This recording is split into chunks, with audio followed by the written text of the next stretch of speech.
Today I'm going to be making a marshmallow bunny. I was going to make a bigger marshmallow bunny.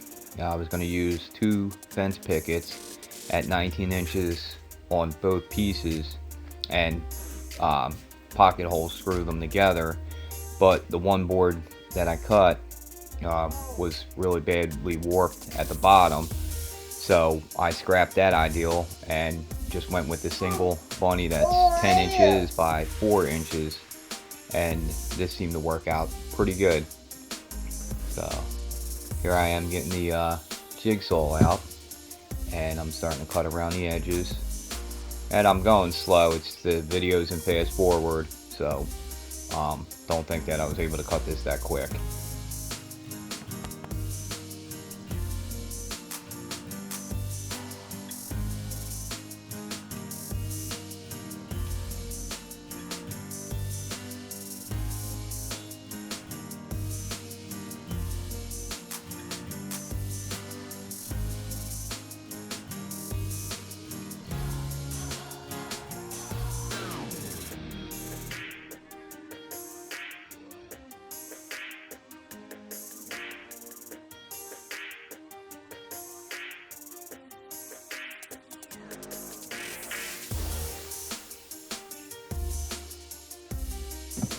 Now, I do have some sanding to do, but look how cool that thing looks. Now, I made that for my wife for decoration.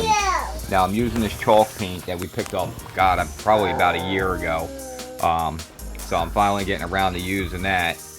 But it's pretty cool. Once I'm done, it'll look really good. And like I said, we're just going to put it in the front yard. I'm going to make a couple more just to put around the house and in the yard and stuff like that. And the good thing is these things will last pretty long because it's made out of fence picket. So, and there he is at the farm with the oversized chickens. So cool looking. Thank you for watching. Don't forget to like and subscribe.